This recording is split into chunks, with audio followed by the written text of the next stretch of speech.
Hi everyone, I hope you guys all had a really great Memorial Day weekend. I just wanted to post a couple of things related to week 3. Um, First of all, someone had sent me an email letting me know that the week 2 instructor video, sorry about that, was not working.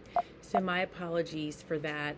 Or excuse me, it's playing, but the audio was not working.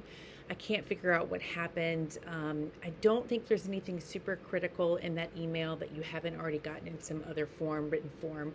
So I'm not going to re-record it, but apologies for that. So a couple things about week 3. Just giving you a heads up, these are the lessons, topics that are going to be covered or are scheduled to be covered during week 3 of the course. So we're talking about this idea of a philosophy of health. And for those of you who are nursing students, you may have had to write at some point during your nursing education your own personal philosophy of nursing. I know I've spoken to many nursing students over the years who have had to do this as part of their curriculum as they've gone through their nursing program. So same thing for health educators. It's about thinking about how you approach or how you view health and health communication. So that's what we're talking about for lesson A. And then for lesson B and C, they kind of go through the basic nuts and bolts of what is involved in becoming a certified health education specialist. Okay, so that's what's scheduled for this week. I wanted to go over a couple of things about the informational interview assignment. As you guys know, your week 2 homework assignment was due last Sunday. And the reason I had you guys submit that one during that time frame was because it is helping you to prepare for this informational interview assignment, which is due at the end of the semester. And overall, I thought you guys did a really nice job. I put your feedback in the instructor feedback space provided on the PDF form and uploaded that back to the assignment where you can find your grade.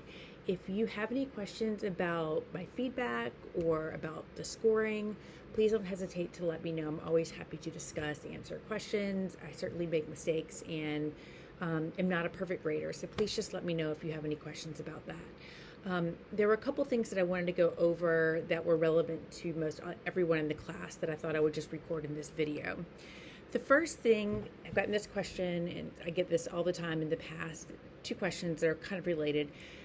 How long should the interview be? Is there a minimum amount of time? Is there a minimum or a maximum amount of time? And the answer objectively is no, there's not. An objective, your interview must be no less than this or no more than that. Now, that being said, I've had students that have done interviews in the past where it's very clear to me that they're just going through their questions and they're kind of, reading the question one by one, not asking any follow-up questions. And the student happened to get someone that they were interviewing that was did not elaborate a lot, gave very short responses. And you're going to find that you're going to have people, and sometimes it's very hard to anticipate, that are going to be, very succinct in their responses. It's going to be like pulling teeth to get them to answer a question with any kind of detail. And then you're going to have, some of you may have interviewees that just basically never shut up. They just keep talking and talking and talking and talking and talking. So the idea is that you should have more questions prepared than you will probably need to use, and also to prioritize those questions so that you make sure you get through your most important questions first.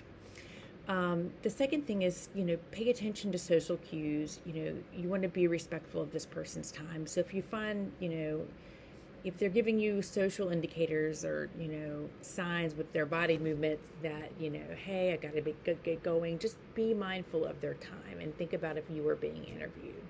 So there's no minimum or maximum. I've had students that have sat and chatted with someone for like an hour and a half, and it was a great interview, and the student was engaged, the interviewee was engaged, and it didn't feel like the student was asking too much time. It was just a very engaging conversation.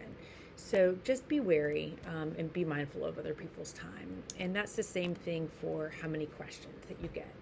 You want to prioritize your questions, so in case you do get someone that talks a lot, that you make sure being mindful of that time, that you get through those highest priority questions first. The next thing I wanted to mention, and I know I stress this a lot, do not procrastinate on this assignment. Some of you already have someone in mind and you're pretty much ready to move forward. A couple of you are still kind of in the phase where you're searching to find someone.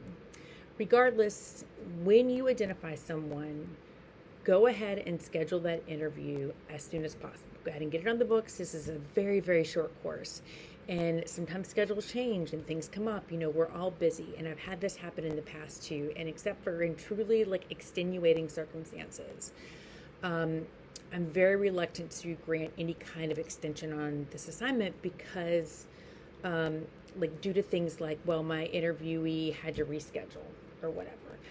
Try to prepare for that. Don't procrastinate. Go ahead and get it done as soon as possible, and then it's out of the way. But what happens is students will just kind of wait until the last minute, and then all of a sudden, they're struggling to find someone, or that person reschedules, and then I'll ask the student, well, tell me about your timeline when you reached out to this person, when you guys scheduled something, etc. And if it's obvious to me that this person waited until the very last minute, I'm very reluctant to grant an extension. So don't procrastinate. Go ahead and get that done as soon as possible. Quick note about course progress. So this is a 6-week course, and we are beginning the 3rd week. So at the end of this week, we will be halfway through the course.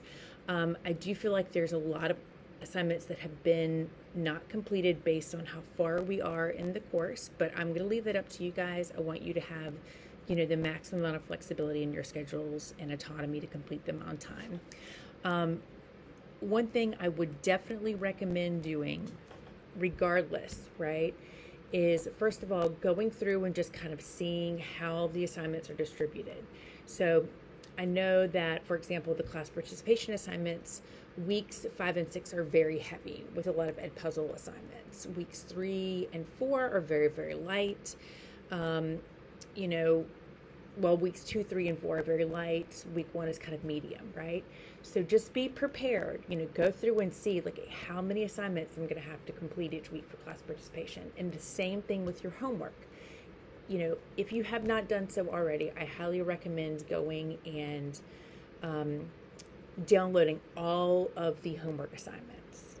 Download all the PDF assignments, download them on your computer, read through them so that you get a sense of how much time and energy it's going to take to complete those assignments, so you're not rushing at the last minute to complete them. If you guys do have any questions, please let me know. Happy to help in any way. And I'll be in touch via email, or if you need to text me or call me, feel free to do so. I graded a whole bunch, or the next round of ed puzzle activities today for class participation, and I'll try to grade if there's any new submissions at the end of this week. All right, guys, hope you're doing well.